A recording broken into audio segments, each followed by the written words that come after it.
Aral lang talaga kayo. Anyways, guys, tandaan nyo, ganun pa rin naman sa Korean kapag binilang natin guys yung taon. Ingat lang kayo kasi di ba sa atin, minsan hinahati natin sa dalawa, like 2024.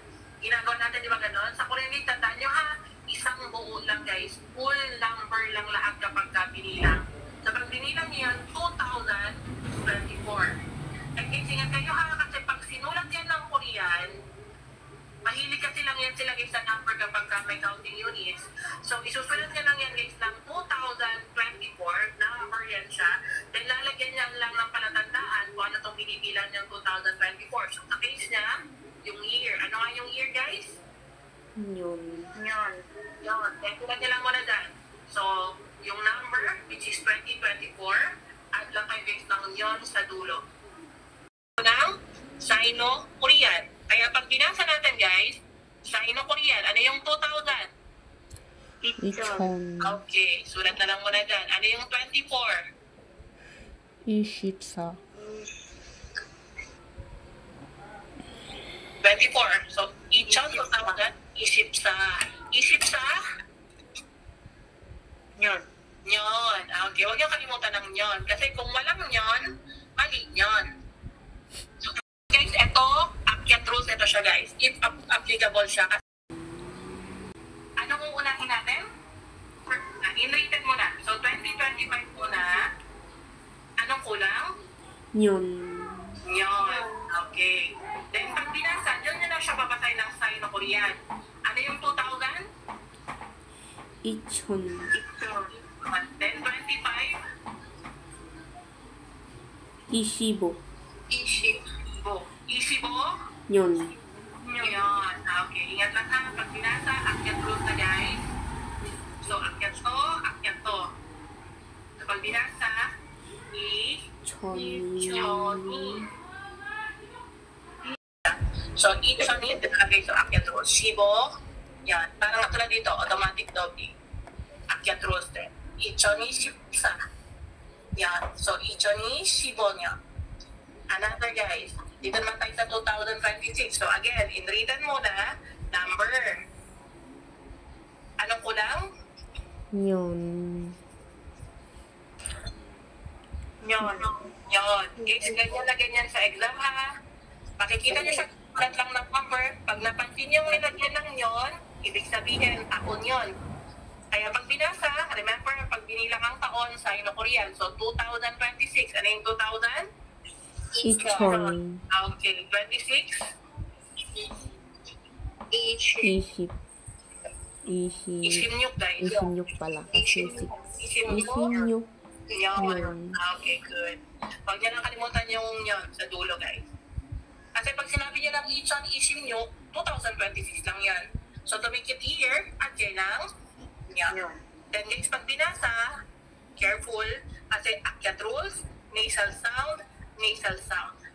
So pag binasa yan guys ay I, Cho, Ni. Isang sipat yung pag magkatabi ng basa. Simnyuk. Good. Pero hindi nyo na to guys babasahin ng letter K. Kasi dahil sa N ng yun guys, ito na ngayon ay magiging NG. Parang katulad nito guys. Ang yun. Kaya pag binasa yun, Ichoni Simnyung yun. Ichoni Simnyung yun. Sulat niyo muna dyan guys. Chon. 900? Good. 97? Kushipchil? Yun.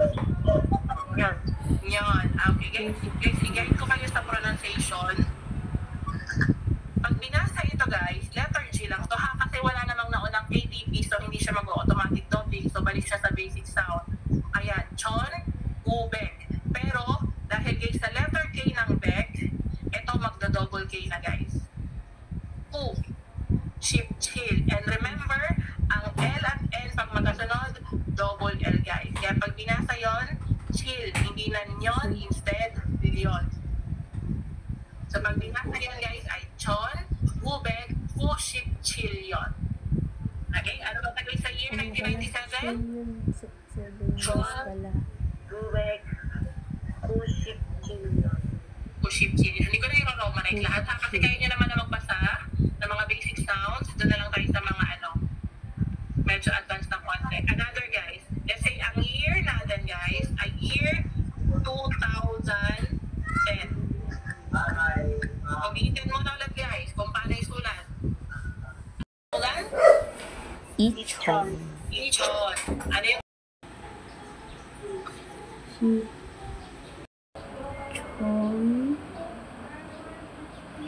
Chon. Palbe. Bek. Palbek. guys, okay na? Pwede na? Guys, 2016, so dito mo na kayo lahat sa written Korean. Yung Korean written Korean, madali lang yung kasi number. Okay. Ganun din dito guys, 2000, add lang kayo ulit ng yun. Right, huwag niyong lagyan ng comma, okay lang din yan guys. 1818, add lang din tayo ng yun. Ano kayo guys, written Korean?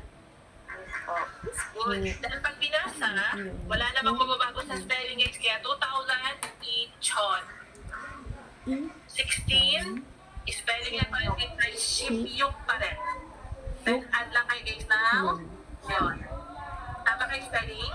Ichon, Shipyuk na. Tama na Good. po. 2000, eto madali to guys. Ichon. Yun. Ichon. Ichon. Ilagay dito ha, 1 ito siya guys. So 1,000, chon lang. Chon. 800, halbek. Bek. 18, ship hal. Pal. And ang year, nyon. So yan pa rin example yan. Correct ba ang answer? Dito sa taas. Good. Guys, pag binasa, ito na yon. So ito. LG nga. Guys, chon ship nyong yan. Yung nga.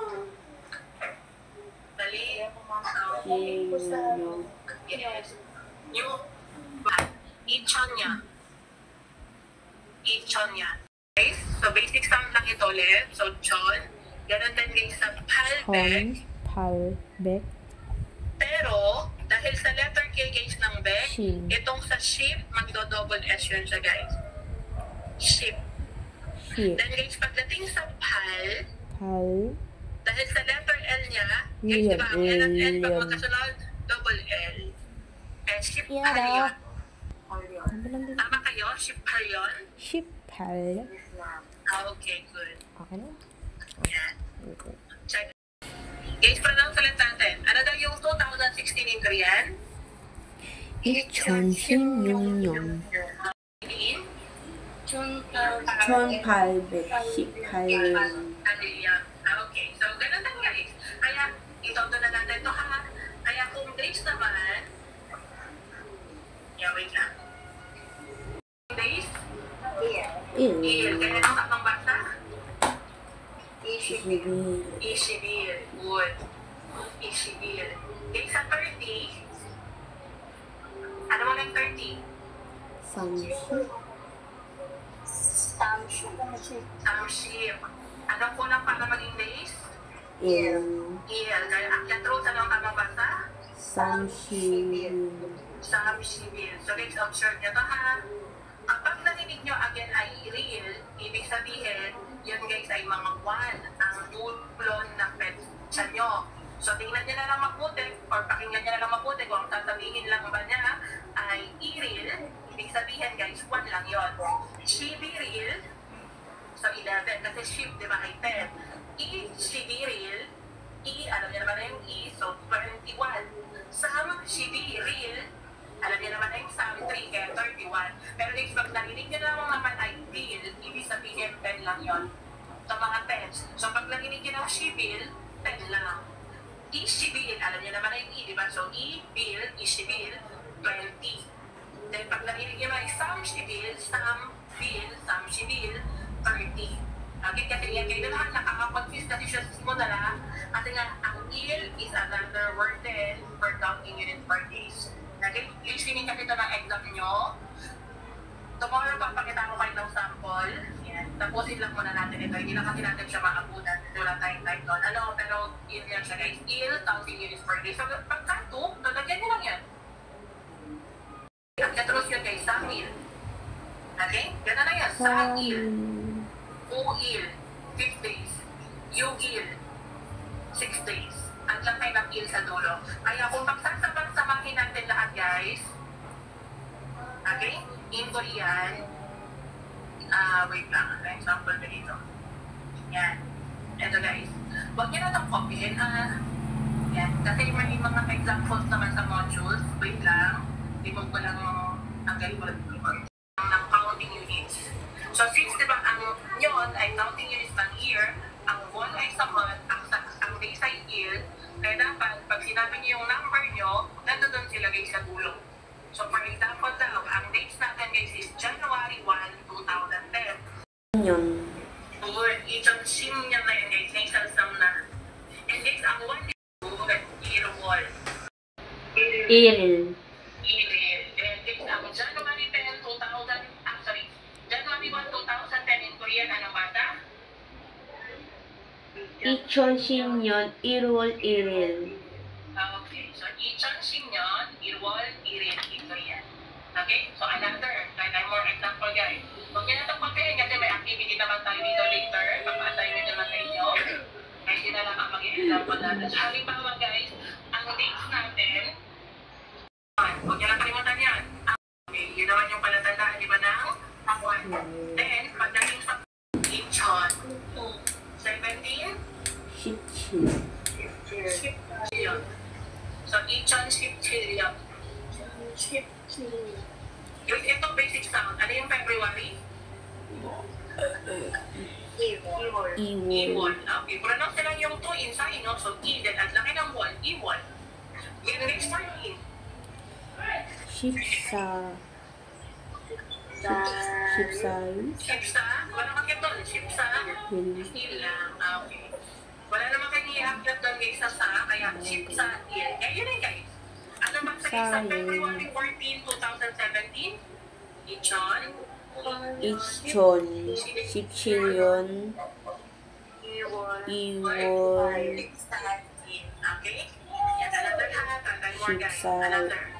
In. Halimbawa, Shipsa. huwag nyo na combinate ng kanila na susunod. Halimbawa naman, ang dates natin guys ay April 4, 1986 guys. So again, in Korean, ano yung standard pattern nila? Year, month, day. Okay. So year, month, day. Kaya guys, pagdating sa April 4, 1986 muna, April, guys, like Korean, written Korean. Ang second answer guys is yung spoken Korean. Okay? Kaya sample na natin guys dito sa number 1 para may reference kayo. Wala lang romanized guys, lahat na lang ito ay Korean. So remember, ito ay standard pattern natin guys. Pero in Korean, anong inuuna nila? Year. Year, Month. Day. Kaya guys, pag translate nyo, huwag diretso translate. So halimbawa, in written Korean, bakit ka rin nyo muna guys. So year muna, which is 2005. Ano po lang yan guys? Yun. Yun. Then yung October, di ba? Ang sunod sa ilang month ng October? 7. At lang tayo ng? Wall. Okay. Then 16, ano po lang? Il. Pakisulat nyo na dyan guys. Para may reference kayo. So ang first answer ay written Korean. Ano lang po? Ichon. Ichon.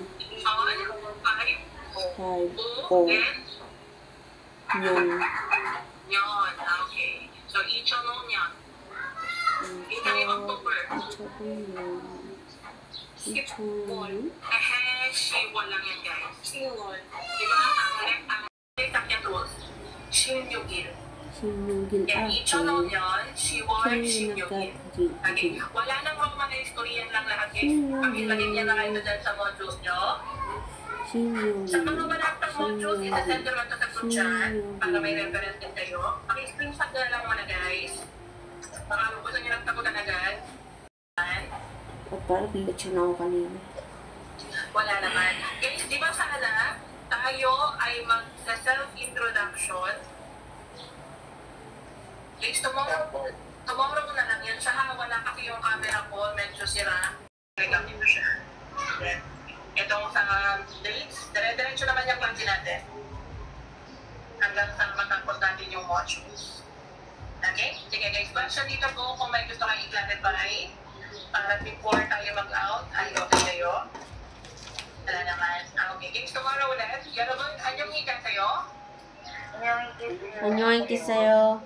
이길 또 봐요. 내일 또 봐요. Kamkamit lagi. Kanina may i길 또 봐요? Okay, so yun guys. Pag sinabi kayo ng i길 또 봐요, then i길 또 봐요. 내일 또 봐요. Then, kamkamit. 감사합니다.